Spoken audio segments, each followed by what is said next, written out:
की जय। श्री चरणजीत सिंह चन्नी जी। परमादरणीय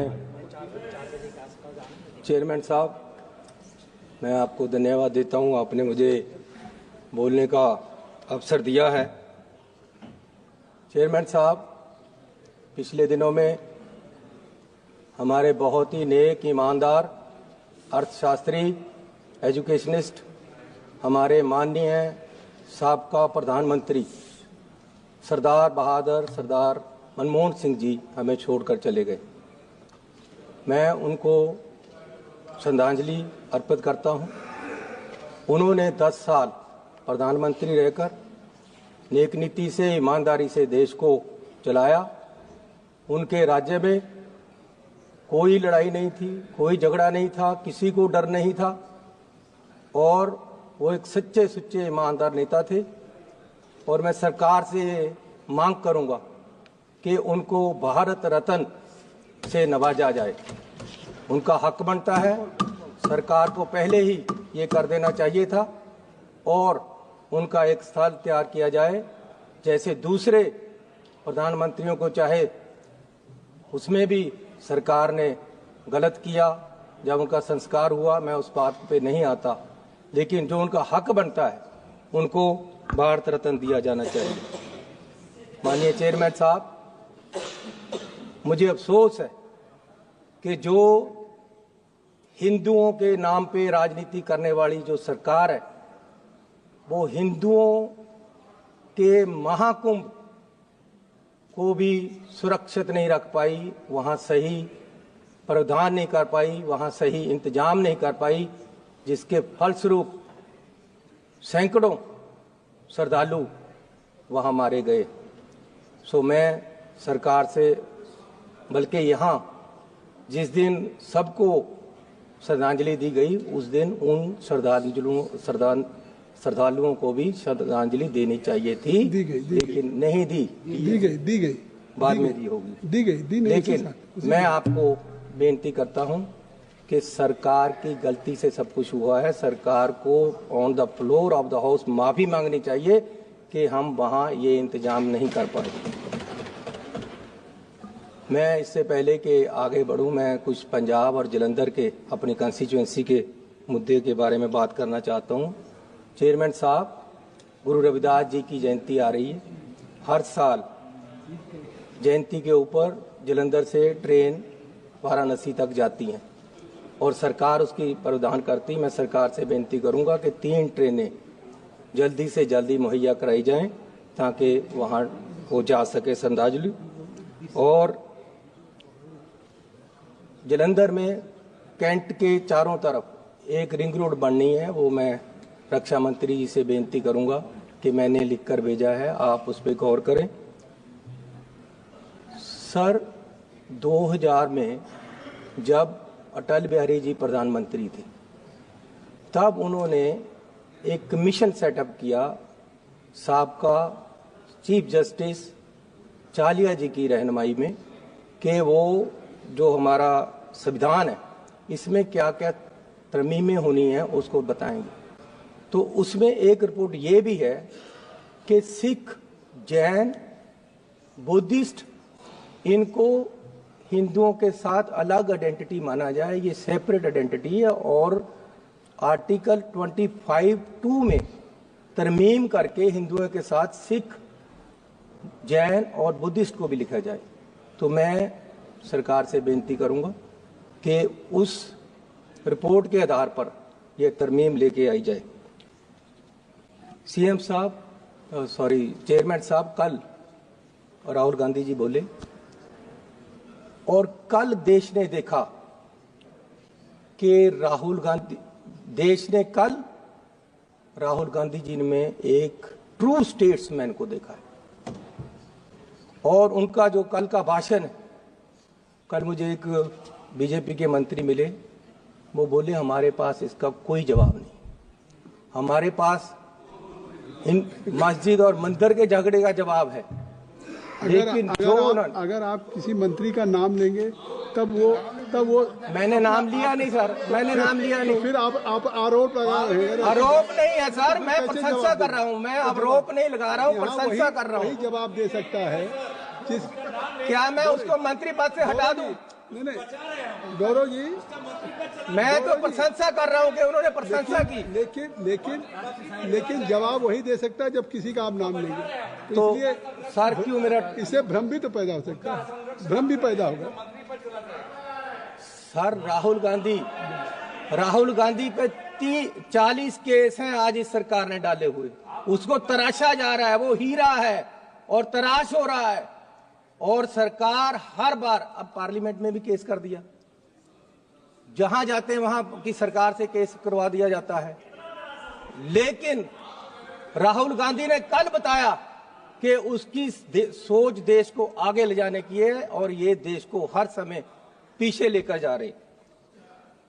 बिना शिक्षा, एजुकेशन कोई देश, कोई घर तरक्की नहीं कर सकता।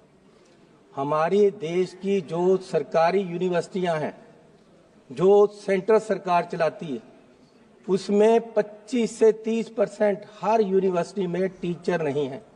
पढ़ाई कैसे होगी? आज ये कह रहे थे 2 करोड़ नौकरियां देंगे और अब कह रहे हैं कि 2 लाख आएंगी। 10 साल में किसी नौजवान को नौकरी नहीं दी। सर, महंगाई का ये हाल है कि चूल्हा चलाने के लिए लोगों को तरसना पड़ता है और इतनी महंगाई हो गई है कि गरीब आदमी झेल नहीं सकता। गरीब गरीब होता जा रहा है और अमीर अमीर होता जा रहा है। माननीय चेयरमैन साहब, पिछले सेशन में माननीय होम मिनिस्टर साहब ने कहा कि ये लोग अंबेडकर अंबेडकर अंबेडकर अंबेडकर करते हैं। अगर सच में इतना परमात्मा का नाम लिया होता, भगवान का, तो स्वर्ग को पा लेते। मैं आपको आपके माध्यम से इनको बताना चाहता हूं कि मैं ही नहीं, मेरे जैसे करोड़ों लोग वो हैं जिनके लिए अंबेडकर ही भगवान है। सर, आप मेरे से बहस करोगे या फिर तो बात ही नहीं चलेगी। अम्बेडकर जी का नाम लिया तो आप उनको रोक रहे हैं। आप भी रोक रहे हो अम्बेडकर को बोलने से, क्या कैसे चलेगा?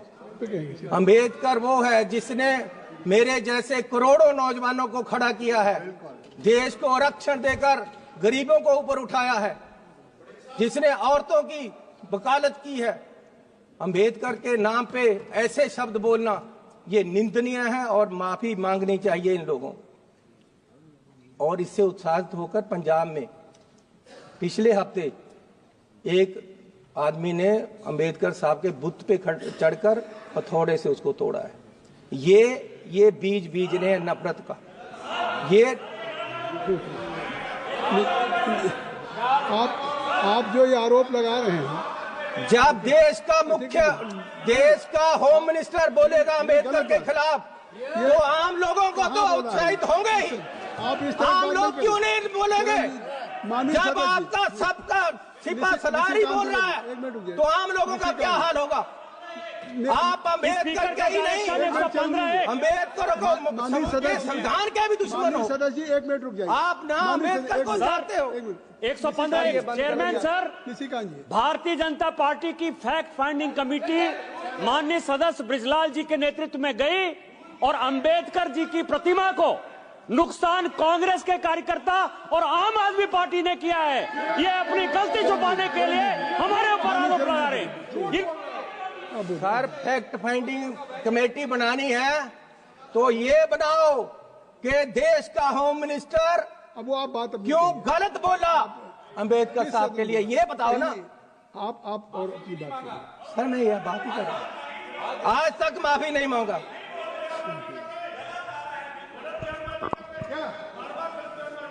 सर, मैं आपको बेनती करना चाहता हूं कि देश में नफरत का बीज बोया जा रहा है। दलितों को दबाने के लिए, मिनॉरिटी को दबाने के लिए, हर वर्ग को, किसानों को, किसान वहां अंबाला में धरने पे बैठे हैं, मरण वर्त पे बैठे हैं, कोई सुनवाई नहीं। अब कह रहे जी आप 14 तारीख जब सेशन खत्म हो जाएगा उसके बाद आना। वादा कर गए हैं वो 5वें रोज का, किसी से सुन लिया होगा, दिन में 4 दिन की है। किसानों के साथ हर जगह नफरत का बीज बोया जा रहा है। लेकिन मैं एक बात कह देना चाहता हूं कि ये आने वाली किताबों में लिखा जाएगा, ये आने वाली किताबों में लिखा जाएगा कि आपने राज किया और देश में नफरत फैलाई। माननीय चेयरमैन साहब, अब वादे देखो, कहते जी काला धन वापस लेकर आएंगे। सर, हमारे पंजाब के ट्रांसपोर्टर 1914 में बहुत सारे कलकत्ता चले गए कि बंदरगाह पे काला धन आएगा, हमें काम मिलेगा। आज तक कोई काला धन नहीं आया। फिर कहते हैं जी 15 लाख रुपए अकाउंट में आएंगे, आज तक कुछ नहीं आया। सर, अब बिहार के लिए बड़े बड़े अनाउंसमेंट कर दिए, यहां देना है कुछ 2015 में बिहार के इलेक्शन थे, प्रधानमंत्री जी वहां गए। अब प्रधानमंत्री जी का बोलने का लहजा तो आपको पता ही है, उससे ऊपर कुछ नहीं है। जिस तरीके से वो व्याख्या कर सकते हैं, लेक्चर कर सकते हैं, लोगों को जचा सकते हैं कोई बात, उससे ऊपर कुछ नहीं। वहां ऐसे खड़े हो गए और बोला कि आज ही पैकेज अनाउंस कर दूं क्या। बिहार के लोगों को बोल रहे रैली में। मुझे पता है 50,000 करोड़ से कुछ नहीं होगा, 60,000 कर दूं, अरे 70,000 कर दूं, 80,000 कर दूं, 90,000 कर दूं, 1.25 करोड़ रुपया आपको मिलेगा। 1.25 करोड़ लाख बिहार को मिलेगा। 1.25 लाख करोड़ सर, 1.25 लाख करोड़, 1.25 लाख आपने सही कर दिया। सर, कितने मिले बिहार को? सर, आपने मुझे सही कर दिया, आपको भी याद है, आपको बहुत अच्छा लगेगा दोबारा वो देखना एक बार वीडियो निकाल कर, कितने मिले बिहार को। तब फिर बिहार के ऊपर क्यों लगा रहे हैं जब बिहार, और आज आप तो यही कह रहे हैं ना बिहार के लिए दिया जा रहा है। आज फिर बिहार को कह दिया बस अड्डा मिलेगा आपको, इतने पैसे मिलेंगे, इलेक्शन आ रहे, सब कुछ मिलेगा। मिलना मिलाना कुछ नहीं। फिर दोबारा तो क्यों झूठे वादे करके लोगों को हर समय ये पीछे लगाते हैं और हर समय लोगों के साथ धोखा होता है। मैं ये आपसे पूछना चाहता हूँ। Kindly conclude. सर, अभी तो मैं शुरू हुआ हूँ। अरे आपका 12 मिनट हो चुके। सर, मेरी बात सुनो। अब ये आरएसएस की हर समय बात करते स्पीकर भी बोलने वाले हैं आपके यहाँ। सर, ये नेशनलिज्म की बात करते हैं। Speakers and your time is limited, already you have taken 12 minutes. Sir, बोलने दोगे कि नहीं? बोलिए। सर, जितना मैं बोला हूं उससे ज्यादा तो आप बोल लिए हैं, बोलने तो दो सर। सर, बोलने दोगे कि नहीं मुझे? अब जब भी मैं बोलता हूं आप जैसे महानुभाव को यहाँ लगा दिया जाता है, वो मुझे बोलने ही नहीं देते। ऐसा नहीं, आप तो मेरे वेल विशर हो ये कह रहे हैं। ये इसका नहीं करेंगे। अरे अब वो खड़े हो गए हैं। अरे गाँव तो बसने दो, तभी मांगते आएंगे ना यार। अभी पानी आया नहीं, मौजे खोल भी लिए आपने, बोलने तो दो मुझे। सर, नेशनलिज्म की बात करते हैं, आरएसएस की हर समय बात। मैं पूछता हूं, कभी आप बताओगे कि आपका देश की आजादी में क्या योगदान था?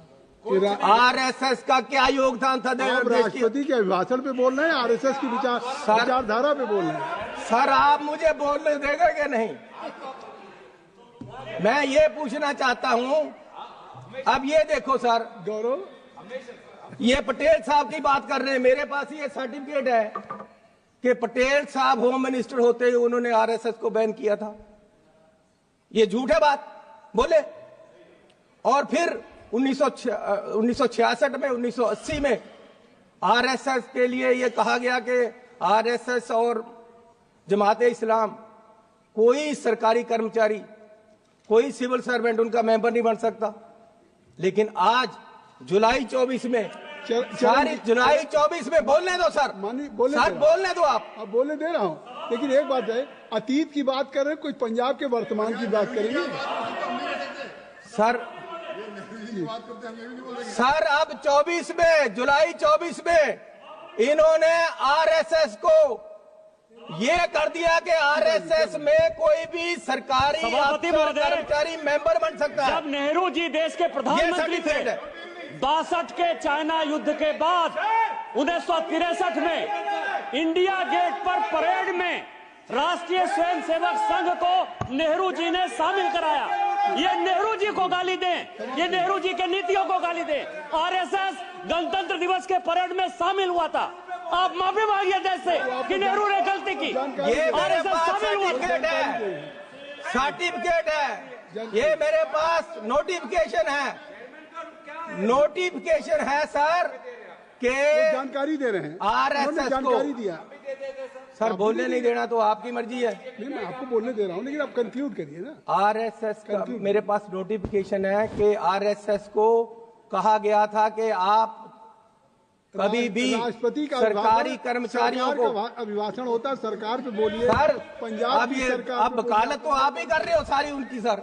अब आप कह रहे राष्ट्रपति का नोटिफिकेशन होता है, सरकार करवाती है। जो भी राष्ट्रपति करते हैं पहले काउंसिल ऑफ मिनिस्टर से पास होकर जाता है। आपका 15 मिनट हो गया। ला आप बोलने नहीं देना, 15 मिनट हो गया। सर अभी 24 में आरएसएस को यह किया गया कि कोई भी सिविल सर्वेंट उनका मेंबर बन सकता है। But there are other speaker also from your party. How there is a time ना, already has taken 15 minute. He was giving only sir 15 minute से 12 मिनट तो आप ही बोल रहे हो। क्या करोगे आप? ये चन्नी पे पहले से लगा देते हो, आपके बोलना नहीं देना। तो सर मैं आपको निवेदन करूं कि मैं कह रहा था कि जुलाई 24 में सरकार ने ये कर दिया है कि आरएसएस का कोई भी अफसर देश का कोई भी कर्मचारी आरएसएस का मेंबर बन सकता है, जो पहले नोटिस। आपकी बात हो गई, बहुत बहुत धन्यवाद। लो सर श्री पप्पू यादव जी, श्री पप्पू यादव जी। सर मुझे और स्पीकर नहीं बोल पाएंगे। आपका समय जो है, अगर इनको बोलने देंगे तो फिर और आगे के जो स्पीकर आपके नहीं बोल पाएंगे। There are number of, I think आप 1 मिनट मुझे अपनी बात कंक्लूड करिए। मुझे 2 मिनट दो। नहीं, अच्छा चलिए 1 मिनट। हेलो, आप 1 मिनट पे आ गए। सर पिछली बार यहाँ एक मेंबर साहब बोल रहे थे, जिनको इस बार मंत्री ने बनाया, कौन है वो, ठाकुर साहब। तो वो उन्होंने महाभारत छेड़ ली। मुझे सचमुच लगा जैसे धृतराष्ट्र के हस्तिनापुर के दरबार में दुर्योधन खड़ा होकर बोल रहा। सर उन्होंने, जैसे दुर्योधन ने उस समय पांडवों पे, अर्जुन पे क्वेश्चन उठाया था कि जी इनकी जात और जन्म के बारे में, उन्होंने राहुल गांधी की ओर उठाया। सर ये करोगे आप? ये चलेगा? ये देश में होगा? बहुत बहुत धन्यवाद। श्री पप्पू यादव, श्री पप्पू यादव जी हो गए। श्री पप्पू तो देश में नफरत फैलाने का काम आज ये लोग कर रहे हैं, और देश की अखंड एकता और अखंडता को इन लोगों से खतरा है। आज तक हिंदुओं को कभी खतरा नहीं हुआ 70 साल में, जब से ये सरकार आई है। धन्यवाद श्री पप्पू यादव जी, धन्यवाद। धन्यवाद अध्यक्ष जी, मैं आभार प्रकट करता हूं।